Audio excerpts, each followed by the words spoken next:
નમસ્કાર વિદ્યાર્થી મિત્રો, આપણે ધોરણ 12 કોમર્સમાં અભ્યાસ કરી રહ્યા છીએ એકાઉન્ટન્સીમાં નવા ભાગીદારનો પ્રવેશ. આજે આપણો લેક્ચર નંબર 9 છે.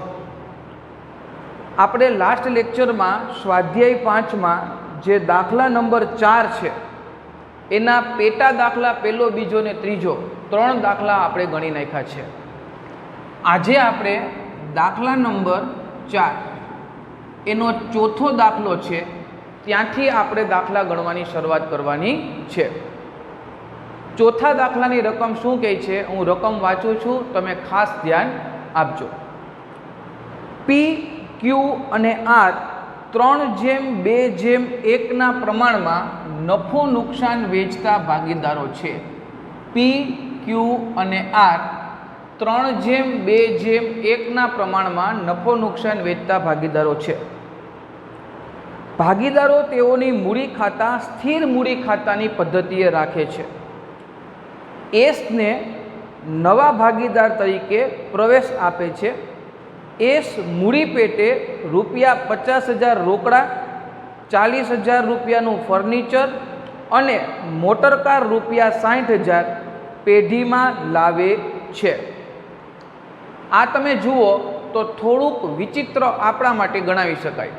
અત્યાર સુધી આપણે બે જ વસ્તુ શીખતા હતા કે નવો ભાગીદાર જે ધંધામાં આવે છે એ રોકડ લઈ આવે છે અને બાકીની રકમ પાઘડી પેટે લઈ આવે છે. તો અહીંયા 3 વસ્તુ છે એ નવો ભાગીદાર લઈ આવે છે, બરાબર. એની આમ નોંધ આપણે બનાવશું. એ પાઘડી પેટે કેટલી રકમ લઈ આવશે એ આપણે જોશું. હવે શું કહે છે કે પેઢીની પાઘડીનું મૂલ્યાંકન 2,40,000 થયું.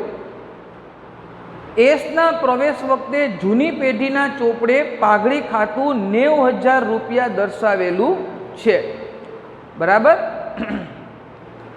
જ્યારે એ ભાગીદાર આવ્યો, કોણ, તો કે એસ, ત્યારે પેઢીના ચોપડે ₹90,000 પાઘડી હતી.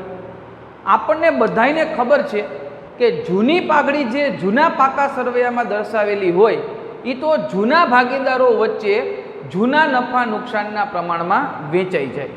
એટલે આપણે જે ₹90,000 પાઘડી જૂની પાકા સરવૈયામાં બતાવેલી છે એ આપણે પેલા ભાગીદારો વચ્ચે વેચી દઈએ. આમ નોંધ બનશે પેલી, પીના મૂડી ખાતે ઉધાર, ક્યુના મૂડી ખાતે ઉધાર, આરના મૂડી ખાતે ઉધાર, તે પાઘડી ખાતે જમા. ટોટલ ₹90,000 પાઘડી જૂના પાકા સરવૈયામાં હતી. જૂના ભાગીદારોને જૂના નન્નુના પ્રમાણમાં વેચી દીધી. હવે નફા નુકસાન વેચણીનું પ્રમાણ 3:2:1 છે. એટલે 3 ને 2 5 ને 1 કુલ ભાગ 6 થયો. 90,000 ભાગ્યા 6 કરો એટલે 15,000 આવે.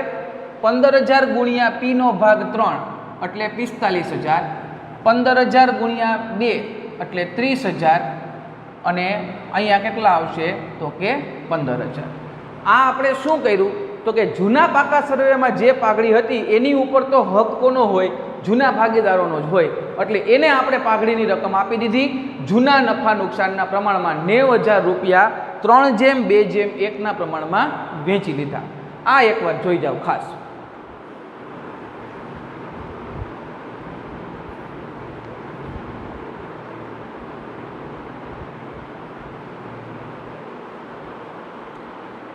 એટલે જૂની પાઘડી જે છે એ આપણને નડતી બંધ થઈ ગઈ, એટલે એ આપણને ક્યાંય ભટકાશે નહીં.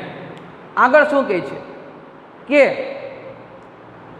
બધા ભાગીદારોએ ભવિષ્યમાં 4:3:2:3 નવું પ્રમાણ આપ્યું છે. 4:3:2:3 ના પ્રમાણમાં નફો નુકસાન વેચશે.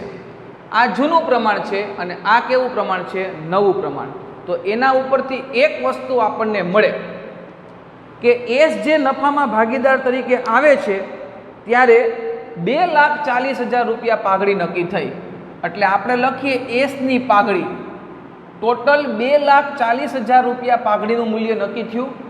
એસનો ભાગ કેટલો તો કે 3, 4 ને 3 7 ને 2 9 ને 3 12, એટલે 12 2 એટલે 60,000 રૂપિયા પાઘડી છે, બરાબર. એ આપણે એસના ભાગની પાઘડી ગણશું. ફરીથી સમજજો, પેઢીની પાઘડીનું મૂલ્ય 2,40,000 નક્કી થયું. એનો મતલબ એવો થયો કે 2,40,000 માંથી એસ નો ભાગ કેટલો તો કે 3/12, એટલે એસ પાઘડી પેટે કેટલા રૂપિયા લઈ આવશે? 60,000. આગળ શું કહે છે કે જૂના ભાગીદારો મળેલ પાઘડી પેટે 50% પાઘડી રોકડમાં ઉપાડી જશે. કાંઈ વાંધો નહીં. હવે આખી દાખલાની રકમ પૂરી થઈ ગઈ. હવે આપણે દાખલો પહેલેથી સમજીએ. પી, ક્યુ અને આર 3/2/1 પ્રમાણમાં નફો નુકસાન વેચતા ભાગીદારો છે. એસ નવો ભાગીદાર તરીકે આવે છે અને નવું નફા નુકસાનનું પ્રમાણ 4/3/2/3 છે. કેટલી પાઘડી લઈ આવશે એ કીધું નથી, પણ પાઘડીનું કુલ મૂલ્યાંકન 2,40,000 રૂપિયા થયું. તો એસનો ભાગ કેટલો છે? 3/12, એટલે 2,40,000 જે પાઘડીનું મૂલ્ય નક્કી થયું એમાં 3/12 ભાગ છે એ કોનો રહેશે તો કે એસનો રહેશે. એટલે એસ પાઘડી પેટે કેટલા રૂપિયા લઈ આવશે તો કે 60,000. એ સિવાય એસ છે એ શું રકમ લઈ આવે છે તો કે એસ છે એ લઈ આવે છે ફર્નિચર. એટલે આપણે લખીએ અહીંયા ફર્નિચર ખાતે ઉધાર, કારણ કે મિલકત આવે તો ઉધાર. ફર્નિચર કેટલા રૂપિયાનું આવે છે? 40,000 રૂપિયાનું. મોટર કાર આવે છે કેટલા રૂપિયાની તો કે 60,000 રૂપિયાની. રેડી? પછી રોકડા કેટલા લઈ આવે છે? 50,000 રૂપિયા. રકમમાં કીધું જ છે કે રોકડ છે એ 50,000 રૂપિયા રોકડા લઈ આવે છે પાઘડી પેટે. રોકડ ખાતે ઉધાર તે એસના મૂડી ખાતે જમા કેટલા રૂપિયા તો કે 90,000, અને તે પાઘડીના પ્રીમિયમ ખાતે જમા કેટલા રૂપિયા તો કે 60,000. સમજો કેવી રીતે આવ્યું. તમને રકમમાં શું કીધું છે કે એસ છે એ પાઘડી પેટે 50,000 રૂપિયા રોકડા લઈ આવે છે, 90,000 રૂપિયા 40,000નું ફર્નિચર લઈ આવે છે અને 60,000ની મોટર કાર લઈ આવે છે. આપણે જે પુનઃ મૂલ્યાંકનમાં વિચાર્યું તો એસ છે એ 40 ને 60 1.5 લાખ, 40 ને 60 1 લાખ અને 50,000 કુલ 1,50,000 લઈ આવે છે. એની સામે એના ભાગની પાઘડી કેટલા રૂપિયા નક્કી થઈ? 60,000. એટલે 1.5 લાખમાંથી 60,000 રૂપિયાની પાઘડી બાદ કરી નાખો તો 90,000 રૂપિયા એ મૂડી પેટે રોકડા લઈ આવતો હોય. બરાબર છે? રોકડા મૂડી પેટે એ કેટલા લઈ આવે છે એ તમને આપ્યું નહોતું, એ પણ આપણે ગોતી લીધું. આગળ હવે બાકીની રકમ જે છે, બરાબર, એ આપણે કેટલા રૂપિયા પાઘડી આવે છે? 60,000 રૂપિયા પાઘડી આવે છે.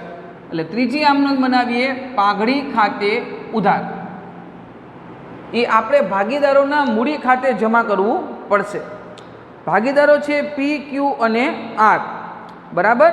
હવે આપણે એના માટે ત્યાગનું પ્રમાણ શોધવું પડે કે કોણે કેટલો ત્યાગ કર્યો છે.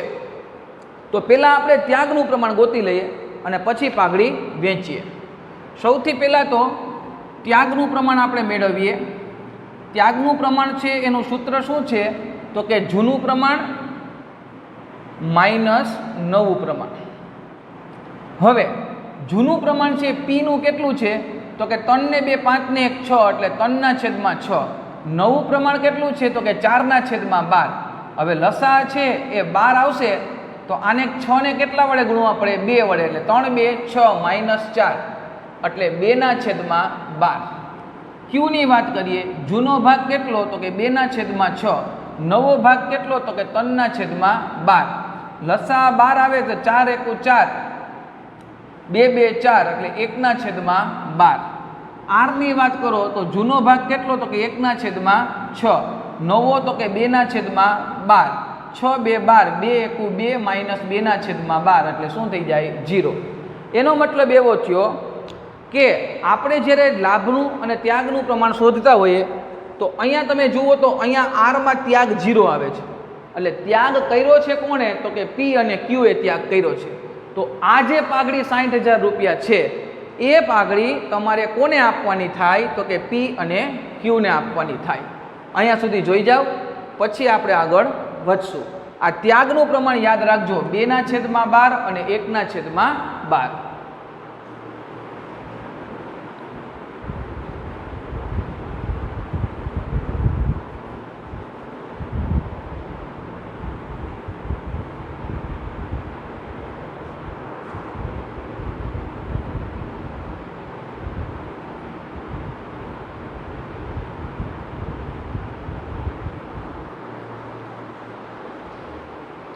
ઓકે, હવે આપણે પી અને ક્યુનું ત્યાગનું પ્રમાણ ગોઈતું તો આપણને કેટલું મળ્યું? 2/1, 2/12 અને 1/12.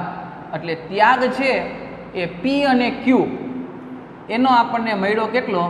તો કે 2/1 પ્રમાણમાં.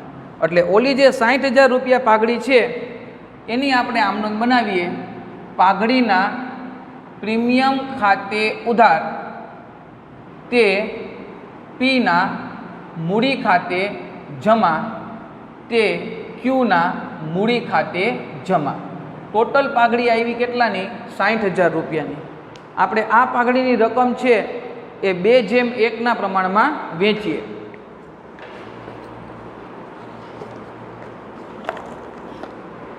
બે જેમ 1 પ્રમાણમાં પાઘડી વેચીએ એટલે 2 ને 1 કુલ ભાગ 3. 60,000 ને 3 વડે ભાંગો તો 20,000 થાય. એટલે 20,000 માં પી નો ભાગ 2 એટલે આના ભાગે 40,000 આવે, આના ભાગે કેટલા આવે? તો કે 20,000 રૂપિયા પાઘડી આવે. આ પાઘડી આપણે વેચી દીધી. હવે એ એવું કહે છે કે જે પાઘડી આવે છે એ ભાગીદારો છે એ અડધી રકમ 50% રકમ લઈ જાય છે. 50% રકમ લઈ જાય એટલે ભાગીદાર લેનાર થાય, લેનાર ખાતે ઉધાર. પીના મૂડી ખાતે ઉધાર, ક્યુના મૂડી ખાતે ઉધાર. તે રોકડમાં પાઘડી લઈ જાય છે એટલે રોકડ ખાતે જમા. 30,000, 60,000ના અડધા 30, 40ના અડધા 20 અને 20ના અડધા કેટલા? તો કે 10. રેડી? અહીંયા તમારો દાખલા નંબર 4 કમ્પ્લીટલી પૂરો થઈ ગયો. ફરીથી વસ્તુ રિપીટ કરી દઉં. દાખલામાં શું હતું? દાખલામાં જૂનું નફા નુકસાનનું પ્રમાણ આપ્યું હતું અને નવું નફા નુકસાનનું પ્રમાણ આપ્યું હતું. એના આધારે આપણે ભાગીદારોનું લાભનું પ્રમાણ અને ત્યાગનું પ્રમાણ મેળવવું. ત્યાગનું પ્રમાણ આપણે મેળવવું તો ત્યાગના પ્રમાણમાં પી અને ક્યુ એ ત્યાગ કર્યો હતો, આરે કોઈ ત્યાગ કર્યો નથી, એટલે એને વાત આવે નહીં. સૌથી પહેલાં તો જૂની પાઘડી જે પાકા સરવૈયામાં 90,000 રૂપિયા હતી એની ઉપર તો જૂના ભાગીદારનો જ હક હોય, એટલે એ આપણે પહેલાં એને આપી દીધી કે તમે ત્રણેય રાખો, એટલે આપણે અડીને છૂટા, પછી તમારી યારે કાંઈ મારે જૂની પાઘડી પેટે વાત કરવાની થતી નથી. એટલે એ એને આપણે જૂના નફા નુકસાનના પ્રમાણમાં દઈ દીધી. હવે નવો ભાગીદાર જે આવે છે ત્યારે એ પાઘડી પેટે કેટલી રકમ લઈ આવે છે એમાં એને કીધું છે કે 50,000 રોકડા પાઘડી પેટે લઈ આવે છે, બરાબર. પણ આપણે પાઘડીનું કેલ્ક્યુલેશન કર્યું તો 2,40,000ની પાઘડીમાંથી એસના ભાગે પાઘડી આવતી હતી 60,000 રૂપિયા. તો ફર્નિચર ખાતે કેટલા લઈ આવ્યો? 40,000. મોટર કાર ખાતે કેટલા લઈ આવ્યો? 60,000. ને પાઘડી પેટે રોકડા કેટલા લઈ આવ્યો? 50,000. તે એસના મૂડી ખાતે કેટલા? 90,000. કેમ ખબર પડી? તો કે 40 ને 60 1 લાખ અને 50,000 આ એટલે 1,50,000 થયા. એમાં પાઘડી કેટલી છે? 60,000, જે આપણે ગણી 2,40,000 ગુણ્યા 3 ભાગ્યા 12 કર્યું એટલે પાઘડી 60,000 આવી. દ્વિનોંધી નામાપત્તિ છે, જેટલું ઉધાર થાય એટલું જમા થાય. અહીંયા 1.5 લાખ રૂપિયા છે એ ઉધાર હતા, 60,000 જમા હતા, તો ઘટ્યા કેટલા? 90,000. તો એ મૂડી પેટેની રકમ થાય. પછી આપણે ત્યાગનું પ્રમાણ શોધ્યું. એમાં પી અને ક્યુ એ ત્યાગ કર્યો હતો, એટલે જે 60,000 રૂપિયા પાઘડી આવી એ આપણે બેયના ખાતે જમા કરી દીધી. રેડી? ત્યાગના પ્રમાણમાં. પણ રકમમાં એવું કીધું છે કે જે કોઈ પણ પાઘડીની રકમ આવે છે એ ભાગીદારો અડધી રકમ રોકડમાં લઈ જાય છે. ભાગીદારો અડધી રકમ જો રોકડમાં લઈ જતા હોય તો ભાગીદાર લેનાર થાય, લેનાર ખાતે ઉધાર. રોકડ જાય તો જમા. અડધી એટલે કેટલી? તો અહીં કેટલા છે? તો કે 60,000. એના અડધા કેટલા? તો કે 30,000. એટલે બે જણા અહીંયા 40 છે, એના બદલે કેટલા લઈ જાય છે? અડધા 20. અને 20ના અડધા કેટલા થઈ જાય? તો કે 10. દાખલો આમ લાંબો હતો પણ સહેલો દાખલો હતો, બરાબર. દાખલામાં વધારે કંઈ આપણે વિચારવાનો પ્રશ્ન આવતો નહોતો. એકવાર વ્યવસ્થિત જોઈ જાઓ પછી આગળ વધીએ.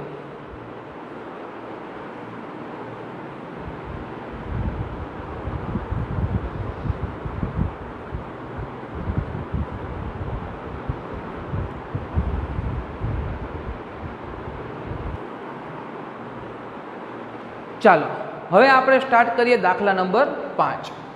દાખલા નંબર 5 છે એ દાખલા નંબર 4 જેવો જ થોડો ઘણો છે. એમાં પણ જૂનું અને નવું નફા નુકસાનનું પ્રમાણ આપ્યું છે. રકમ વાંચીએ એટલે ખ્યાલ આવે. એક્સ અને વાય 1:3 પ્રમાણમાં નફો નુકસાન વેચતા ભાગીદારો છે. એક્સ અને વાય 1:3 પ્રમાણમાં નફો નુકસાન વેચતા ભાગીદારો છે. ઝેડને નવા ભાગીદાર તરીકે ધંધામાં દાખલ કર્યો. ઝેડ મૂડી પેટે 65,000 અને પાઘડી પેટે ₹36,000 રોકડા લાવે છે. ભલે લઈ આવે. ઝેડના પ્રવેશ બાદ ત્રણેય ભાગીદારો સરખે હિસ્સે નફો નુકસાન વેચશે. નવો ભાગીદાર જે ઝેડ આવશે એ પછી આ ત્રણેય જણા સરખે હિસ્સે નફો નુકસાન વેચશે. એટલે જૂનું નફા નુકસાનનું પ્રમાણ આપ્યું છે અને નવું નફા નુકસાનનું પ્રમાણ આપ્યું છે. હવે પાઘડી વેચતી વખતે આપણે ત્યાગનું પ્રમાણ તો મેળવવું પડશે. એડવાન્સમાં જ મેળવી લઈએ ત્યાગનું પ્રમાણ. સૂત્ર થાય જૂનું પ્રમાણ માઇનસ નવું પ્રમાણ. સૌથી પહેલાં વાત કરીએ એક્સની. જૂનું પ્રમાણ 1:3 એટલે 1/4. નવું પ્રમાણ 1/3. 3 એકુ 3, 4 એકુ 4, 4 તેરી 12 માઇનસ 1/12. તો ત્યાગનું સૂત્ર વાપરતા હો અને જવાબ જો માઇનસમાં આવે તો એને શું કહેવાય? તો કે લાભ કહેવાય. સમજાય છે? હવે વાત કરીએ વાયની. વાયનું જૂનું પ્રમાણ 3/4, નવું પ્રમાણ 1/3, 3 તેરી 9, 4 એકુ 4, 4 તેરી 12 5/12. એનો મતલબ એવો થયો કે નવો ભાગીદાર જે ઝેડ આવે છે એના કારણે થઈને એક્સને લાભ પ્રાપ્ત થાય છે. તો જો એક્સને લાભ થતો હોય તો એણે કોઈ પણ પ્રકારનો ત્યાગ કર્યો ન હોવાથી આપણે એની પાસેથી વધારાની રકમ લેવાની થાય. તો એ વધારાની રકમ કેવી રીતે લેવાની થાય એ સમજો. તો કે ઝેડ છે એ પાઘડી પેટે ₹36,000 લઈ આવે છે. આવું તમને રકમમાં કીધું છે. તો ઝેડનો ભાગ કેટલો? તો કે 1/3. ઝેડનો ભાગ કેટલો છે? તો કે 1/3. તો આપણે પેઢીની કુલ પાઘડી ગણવી પડે. તો કેવી રીતે ગણવી? સમજાય છે? તો કે 1/3 ભાગે ₹36,000 પાઘડી નક્કી થાય તો પેઢીનો કુલ ભાગ કેટલો હોય? તો કે 1 ભાગે કેટલા? એટલે 36,000 ગુણ્યા 1/1/3. છેદનો છેદ શું થઈ જાય? અંશ. એટલે 36,000 ગુણ્યા 3 બરાબર 1,08,000 એ તમારા માટે પાઘડીની રકમ થાય. હવે 1,08,000 થયા. એક્સનો લાભ કેટલો છે? તો કે 1/12 આપણે ગોતીને લઈ આવ્યા. એનો મતલબ એવો થયો કે 1,08,000 ગુણ્યા 1/12 એટલે ₹9,000નો વહીવટ આપણે એક્સની સાથે કરવો પડશે. સમજાય છે? ફરીથી રિપીટ કરી દો. એક્સ, વાય અને ઝેડ 1:3 અને 1:1:1 પ્રમાણમાં નફો નુકસાન વેચતા ભાગીદારો હતા. આપણે ત્યાગનું પ્રમાણ શોધ્યું તો એક્સને લાભ થયો 1/12. કારણ કે જવાબ જુઓ શેમાં આવ્યો છે? માઇનસમાં. ત્યાગનું સૂત્ર વાપરતા હો અને જવાબ માઇનસમાં આવે તો એને શું કહેવાય? તો કે લાભ કહેવાય. હવે એનો મતલબ એવો થયો કે એક્સને લાભ થયો છે એટલે એક્સની હારે આપણે હિસાબી પદ્ધતિ આગળ વધારવી પડશે. કારણ કે એને લાભ થયો છે. કારણ કે ઝેડ નવો ભાગીદાર આવે એ એમ કે ભાઈ હું 1/3 ભાગ છે તો ₹36,000 લઈ આવું છું, બરાબર? તો મને ટોટલ હિસાબ તો આપો કે ખરેખર પાઘડી કેટલી થાય. એટલે આપણે માં ત્રિરાશિ મૂકી છે કે એક ઝેડની પાઘડી 36,000 છે અને એનો ભાગ કેટલો છે? તો કે 1/3. એટલે 1/3 ભાગે ₹36,000 પાઘડી હોય તો પેઢીનો કુલ ભાગ કેટલો હોય? 1 ભાગે કેટલા? એટલે 36,000 ગુણ્યા 1/1/3. છેદનો છેદ શું થઈ જાય? તો કે અંશ. એટલે 36,000 ગુણ્યા 3 એટલે 1,08,000 તમારે ટોટલ પાઘડીની વેલ્યુ થઈ. એટલે આને લાભ થયો છે એટલે એટલી રકમ એને ભોગવવી પડશે.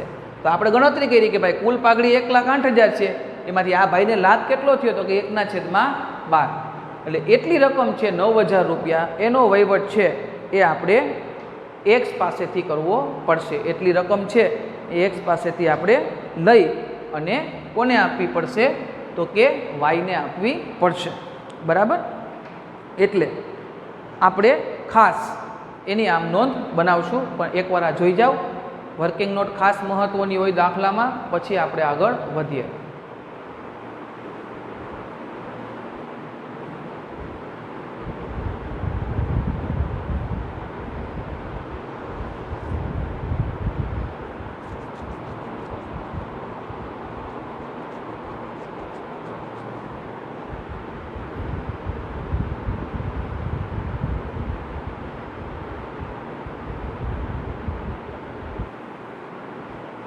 ચાલો હવે આપણે આમ નોંધ બનાવીએ. ઝેડ છે એ મૂડી પેટે 65,000 લઈ આવે છે અને પાઘડી પેટે 36,000 રૂપિયા લઈ આવે છે. એટલે પહેલી આમ નોંધ બને, રોકડ ખાતે ઉધાર તે ઝેડ કેટલા લઈ આવે છે? ઝેડના મૂડી ખાતે જમા 65,000 રૂપિયા અને તે પાઘડીના પ્રીમિયમ ખાતે જમા કેટલા રૂપિયા? 36,000. 6 ને 5 11, 1 એટલે 1,01,000 રૂપિયા ટોટલ રોકડ રકમ આવે છે. હવે આપણે આ પાઘડીના પ્રીમિયમની રકમ છે એ આપણે ત્યાગના પ્રમાણમાં વેચીએ છીએ, પણ ત્યાગ તો ખાલી કોણે કર્યો છે? વાય જ કર્યો છે.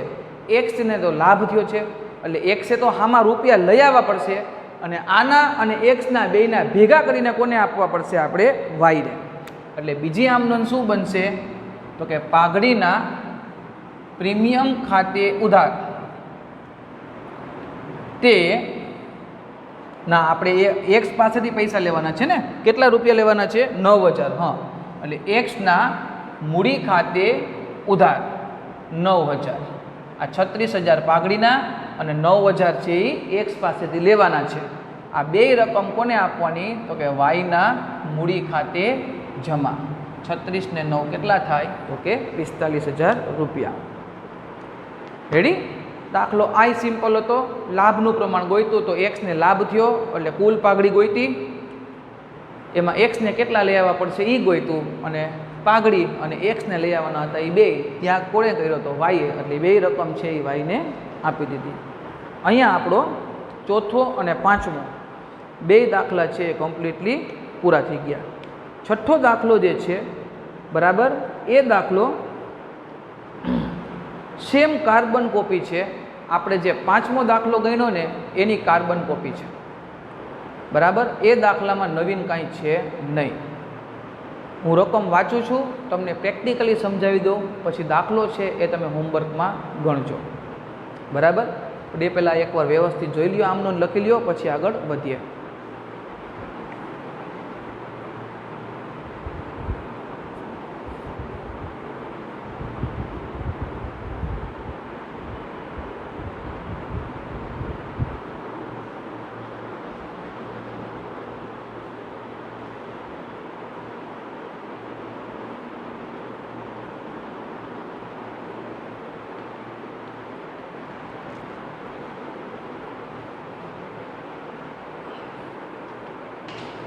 ચાલો દાખલા નંબર 6. બરાબર, શું કહે છે? એમ, એન અને ઓ. એમ, એન અને ઓ 4:3:3 પ્રમાણમાં નફો નુકસાન વેચતા ભાગીદારો છે. એને નફામાં પીને ભાગીદાર તરીકે દાખલ કર્યો. પી પાઘડી પેટે રૂપિયા 40,000 રોકડા લઈ આવે છે અને નવું નફા નુકસાનનું પ્રમાણ 1:1:2:1 આપેલું છે. પેઢીના ચોપડે પાઘડી ખાતું 50,000થી દર્શાવેલું છે. એટલે જૂના ચોપડે 50,000 દર્શાવેલા છે ને એ તો આપણે વેચી જ દેવાના. કોને? જૂના ભાગીદારોને. એટલે પહેલી આમનો બની જાય, એમના મૂડી ખાતે ઉધાર, એનના મૂડી ખાતે ઉધાર, ઓના મૂડી ખાતે ઉધાર, તે પાઘડી ખાતે જમા કેટલા રૂપિયા પાઘડી પેઢીના ચોપડે હતી? તો કે 50,000. 4 ને 3 7 ને 3 10 એટલે 4 5 20,000 બરાબર. 5 તેરી 15,000 અને 5 તેરી 15,000. આ જૂની પાઘડી જે 50,000 રૂપિયા જૂના ચોપડે દર્શાવેલી હતી એ આપણે ભાગીદારોને દઈ દીધી એટલે એ આપણને પ્રશ્ન નડતો બંધ થઈ જાય. હવે આપણે વિચારીએ તો અહીંયા આપણને જૂનું અને નવું બે નફા નુકસાનનું પ્રમાણ આપ્યું છે કે નહીં, એટલે આપણે ત્યાગનું પ્રમાણ શોધવું પડે. ત્યાગનું પ્રમાણ આપણે શોધીએ તો ત્યાગનું પ્રમાણ શોધવા માટેનું સૂત્ર શું થાય? તો કે જૂનું પ્રમાણ માઇનસ નવું પ્રમાણ. એમની વાત કરીએ તો 4/10 1 2 ને 2 4 ને 1 5 એટલે 1/5. લસા છે એ 10 આવે એટલે આને 2 થી ગુણવા પડે. 2 × 2 4 - 2/10 એટલે 2/10. એનની વાત કરીએ જૂનું પ્રમાણ 3/10 નવું પ્રમાણ 1/5 લસા 10 આવે 2 × 2 2/10. ઓની વાત કરીએ 3/10 2/10 3/10 અને 2/5 લસા છે એ 2 આવશે. 3 - 4 એટલે 2 વડે ગુણશું ટૂંકમાં -1/10. માઇનસમાં જવાબ આવ્યો એટલે ઓ ભાઈ છે એ લાભ મેળવે છે. એટલે સ્વાભાવિક વાત છે કે પી વિરોધ કરે કે મારા આવવાથી આ ભાઈને લાભ થયો છે તો પેઢીની કુલ પાઘડી નક્કી કરો, જેટલા ઘટે એટલા આણે લઈ આવવા પડશે કારણ કે મારા આવવાથી આ ભાઈને લાભ પ્રાપ્ત થાય છે. અહીંયા 3માંથી 2 જાય તો 1 વધશે એટલે 2/1 ત્યાગનું પ્રમાણ છે એ એમ અને એન કેટલું આવશે? તો કે 2/1 આવશે. આ ત્યાગનું પ્રમાણ છે એ તમે ગોતી લીધું બરાબર. હવે જેમ આપણે દાખલા નંબર 5માં વર્કિંગ કરી હતી એમ જ આપણે વર્કિંગ કરવી પડે. આ પી છે એ પાઘડી પેટે કેટલા રૂપિયા લઈ આવે છે? તો કે 40,000 રૂપિયા રોકડા પાઘડી પેટે લઈ આવે છે. એટલે પીનો ભાગ કેટલો છે? તો કે 1 ને 1 2 ને 2 4 ને 1 5 ત્રિરાશિ મૂકવી પડે કે ભાઈ 5 ભાગે 40,000 રૂપિયા પેઢીનો કુલ ભાગ 1 ભાગે કેટલા? એટલે 40,000 ગુણ્યા 1 ના છેદમાં 1/5 એટલે 40,000 ગુણ્યા 5 એટલે ટોટલ 2 લાખ રૂપિયા છે એ તમારે પાઘડીની રકમ નક્કી થઈ. એમાં ઓએ ત્યાગ કેટલો લાભ કેટલો થયો છે? તો કે 1/10 એટલે ઓ માટે 2 લાખ ગુણ્યા 1/10 એટલે ઓએ કેટલા રૂપિયા લઈ આવવા પડશે? 20,000 રૂપિયા. એ આ બે જણાને મળશે. કોને? એમને ને એલને. પણ એ તો પછીની વાત છે. અત્યારે આપણે આ વર્કિંગ નોટ કરી એ વ્યવસ્થિત તમે જોઈ જાઓ. સેમ કાર્બન કોપી દાખલો છે, 5મો દાખલો ગણ્યો ને એના જેવો જ તમને ગણવા દેવો તો, પણ આ તો હવે હું જ પૂરો કરાવી દઉં છું દાખલો બરાબર. એકવાર જોઈ જાઓ પછી આગળ વધીએ.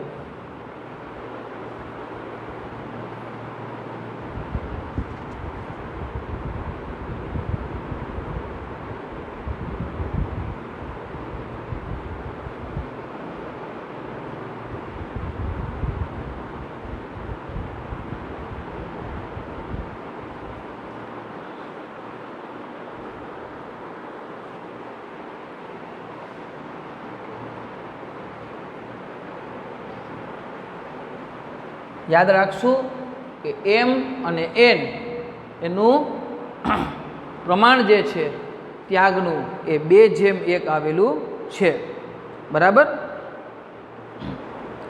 હવે પી છે એ 40,000 લઈ આવશે, ઓ છે એ 20,000 લઈ આવશે એટલે ટોટલ પાઘડીની રકમ છે એ કેટલા રૂપિયા થઈ જશે? તો કે 60,000 રૂપિયા. પહેલાં તો પાઘડી રોકડમાં આવે છે એની આમનોંધ બનાવી નાખીએ. રોકડ ખાતે ઉધાર કેટલા રૂપિયા આવે છે? 40,000. તે પાઘડીના પ્રીમિયમ ખાતે જમા કેટલા રૂપિયા? 40,000. ટૂંકમાં આ પી છે એ 40,000 રોકડા પાઘડી પેટે લઈ આવે છે એની આપણે આમનોંધ કરી નાખી. હવે આપણે આ 60,000 રૂપિયા છે એ 2/1 પ્રમાણમાં કોને આપવા પડશે? એમ અને એનને. ધ્યાન આપજો, પાઘડીના પ્રીમિયમ ખાતે ઉધાર, રોકડા પાઘડીના આવ્યા કેટલા? 40,000. અને ઓ લઈ આવશે, ઓના મૂડી ખાતે ઉધાર, આપણે ગણતરી કરી ને કે ઓ કેટલા રૂપિયા લઈ આવશે? 20,000. એટલે 40 ને 20 કુલ 60,000 રૂપિયા છે એ આપણે 2:1 પ્રમાણમાં આપવાના છે. કોને? એમના મૂડી ખાતે જમા, અને તે એનના મૂડી ખાતે જમા. 60,000 રૂપિયા અહીં લખું છું, ત્યાગનું પ્રમાણ 2:1. એટલે આને આપણે આ 60,000 રૂપિયા છે એ 2:1 પ્રમાણમાં આપો. કુલ 60 ભાગ્યા 2 ને 1 3 ભાગ કરો, 20 2 40,000 રૂપિયા એમને મળશે, અને 20,000 રૂપિયા છે એ કોને મળશે? તો કે એમને મળશે. આ ટૂંકા દાખલાઓ છે ને બાળકો, એ બોર્ડની એક્ઝામમાં પૂછાવાના ચાન્સીસ જ નથી, પણ મોટા દાખલાઓમાં આ બધી વસ્તુ છે ને એ તમને બહુ કામ લાગશે. એટલે આ દાખલાને પરીક્ષાલક્ષી જોવા કરતાં મોટા દાખલામાં આપણે આનો ઉપયોગ કેમ કરી શકીએ એનો આપણે ખ્યાલ રાખવાનો છે, કારણ કે આ બધું ફંડામેન્ટલ્સ છે, બરાબર, પાયો છે. આ નાના નાના દાખલાઓ છે એમાં આપણે થોડુંક સમજી લઈએ ને તો પછી જ્યારે મોટા દાખલામાં આવો હવાલો આવે ને ત્યારે આપણને જાણીતું લાગે કે આવું આપણે કંઈક ભણ્યા છીએ. આ દાખલાઓ કરાવવા પાછળનું મેઇન મારો પર્પસ એ છે કે જ્યારે મોટા દાખલામાં હવાલો આવે ત્યારે તમને થોડુંક જાણીતું લાગે. બાકી આ આટલા બધા દાખલાઓ છે એને બધાને ગણવાની કંઈ બહુ આપણે જરૂરિયાત રહેતી નથી, પણ તેમ છતાંય આપણે આપણા નોલેજ માટે આ વસ્તુને ગણીએ છીએ, બરાબર. તો આજે આપણે ચોથો, પાંચમો ને છઠ્ઠો દાખલો ગણ્યો, બરાબર છે. હવે એના પછીના લેક્ચરમાં આપણે 7મો, 8મો અને 9મો દાખલો છે એનો આપણે અભ્યાસ કરશું. એ દાખલાઓ બધા ટૂંકા રકમવાળા છે. પણ હવે મળીશું નેક્સ્ટ લેક્ચરમાં. ત્યાં સુધી આવજો.